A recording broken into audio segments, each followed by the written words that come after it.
Hello everyone, it's Leo, and today we're going to talk about episode 6 from Fairy Ranmaru, another episode that was kind of focused on Ranmaru himself, but also we had lots of info of the fairy world, what is actually going on, and I found this episode pretty interesting. Lots of things that are secrets and we're very curious about are starting to be unveiled, and I am living.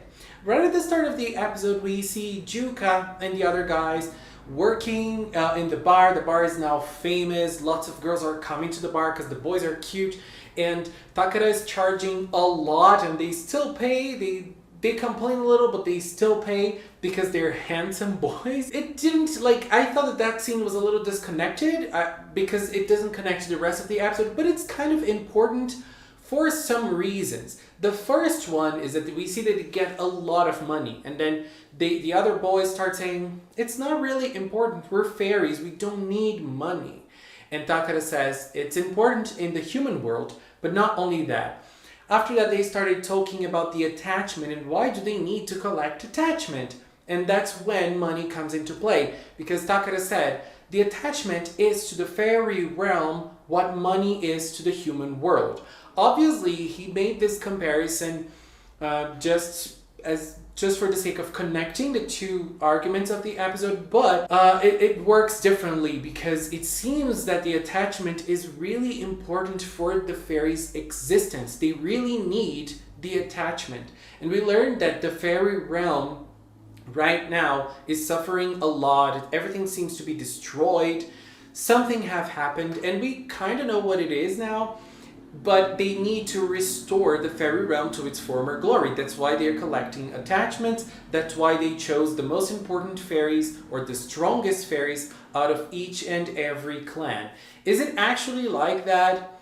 Still a secret, but there seems to be a connection between all of the members of the clans, and that is gonna create a clash between Uru and Homura as well. We'll talk about that a little later. So, still talking about the fairy realm, there was something called the Blue Period, which Uru talked about, which was when the fairy realm was in its glory. Everything was happy, everything was great, the fairies were living a great life. And it seems that the biggest reason for that was the Lux clan. They were the biggest stars of the fairy world, and they were collecting a lot of attachment at that time. But something has happened. It seems that there were two strong fairies from the Lux clan, and one of them rebelled against the queen, and they were cast out. They left the fairy world. After that, the annihilation came to the fairy world. We don't exactly know why, but we know it happened because this one specific fairy from the Lux clan rebelled against the queen. So we see the downfall of the fairy world starting at this point. We just see the fairy world destroyed, and we don't exactly know how it affects the lives of the fairies. But Juka was talking to Uru at one scene, and he was saying, the fairies started living a difficult life, lots of fairies started disappearing. Why does that happen? They're explaining a lot of things, so it's very interesting, but we need more. Every time we have answers, we have more questions happening at the same time.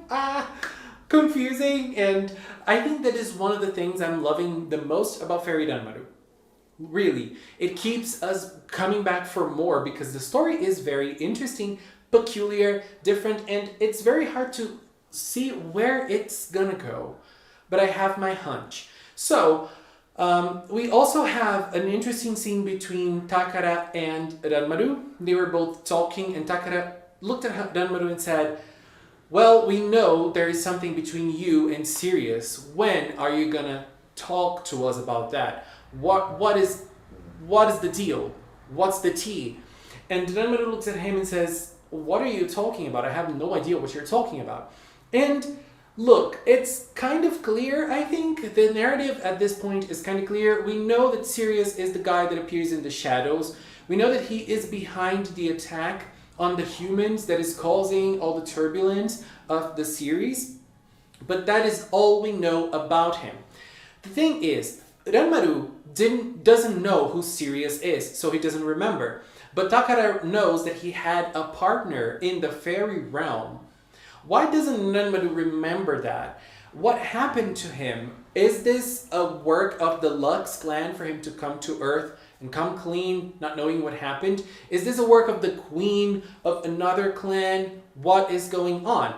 And also, this is a very similar situation to what happened in the past of the fairy world. Two fairies from the Lux clan who were partners, one of them rebelled and everything started, the downfall started. So is this the same thing, Sirius and Ranmaru being partners? Is this where it all started?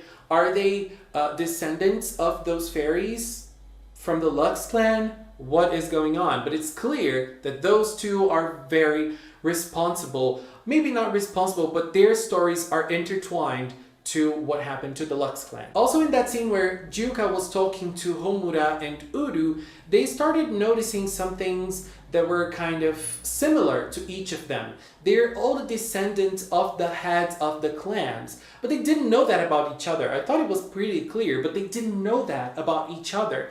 And that creates a big rift between Homura and Uru, because Uru starts noticing that it is happening to all of the fairies that were chosen to come to Earth. And if that is true, Homura is the descendant of the Ignis clan. And that means he is the descendant of the responsible for the downfall of Uru's mother. I mean, he's not responsible, but Uru is going to see him as the responsible one, because now we know that what happened with Uru's past was his mom from the Aqua clan was cheating on his father with the head of the Ignis clan. So we have this big rift between those two clans already, and then we have a love story from two different members from two different clans coming together. That creates this big rift. Homura already doesn't like the Aqua clan. Uru doesn't like the Ignis clan, and then we see this happening. It made Uru actually even have this even bigger grudge against the Ignis clan. And so if Homura is the one representing them, and not only representing the Ignis clan, he is the direct descendant of the one that for Homura is responsible for everything. Girl, the drama will start. The drama. And then he notices that, and he's gonna speak up about it, but Homura does not want to talk. He doesn't want to say, he's like, shut up, girl, and they don't talk. They don't interact in this sense. But Uru knows what's happening. So we have the fighting scene of this episode, which was Ranmaru centered. We have a victim. Again, following the same route as most of the episodes, the victim is someone who is the victim. And obviously there is a commentary about the workplace in Japan, which was interesting, like very heavy and, hard on people that work and no work rights. And we know that it's a reality in lots of places around the world. And the woman was suffering because of that. She had a sick member of her family and she couldn't go because she had to work. She had to overwork herself. She had to sell. She wasn't giving results. Desperation. And she was going to do something bad to herself. But Ranmaru saved her and he kissed her and he got her power and he transformed into the fairy, and then the fighting scene started. And the fighting scene itself was super boring, but the visuals were super cool. We had a black and white fighting scene. It was really amazing. I loved it, stylistically speaking. But we had something different as well, because we had the victim of the week, which was that woman, and the boss was the one that was like her villain. And he ended up victimizing himself because he was going through the same thing that she was going through. At least that's what he was saying. And because he shared that with her, she ended up forgiving him, and Ranmaru couldn't fight back. But Ranmaru was obviously just playing around. We had those scorpions destroying his body. The others were watching him. And it was very interesting because in this episode we had Ranmaru in black and white and all the other fairies in their own colors. Like, stylistically, it looked cool. And we saw what happened to Ranmaru's body. But, Ranmaru was still there and he ended up destroying the villain of the week. But the most interesting part of this was that Sidious, or actually another name was there. At the same time, we had the villain of the week and his grandmother appearing there and asking for forgiveness. We had this other character, Chalka, if I'm not mistaken, appearing as a shadow as well. And, you know, talking to Ranmaru as if Ranmaru knew him. And he called him Betelgeuse, something like that. I hope I'm pronouncing it correctly. And that name, girl, that name is the name he mentioned in previous episodes. So I believe that Chalka and Betelgeuse are the original Lux clan fairies who were mentioned earlier in this episode. And maybe Ranmaru and Sirius are their descendants, and maybe they fought together once because they were partners. Ranmaru and Sirius were partners. So what is happening? Oh my god, what is going on? I'm so confused. But Ranmaru didn't really accept Chalka's speech, and Chalka ended up leaving because Ranmaru was able to destroy the villain of the week and capture the attachment and send to the queen.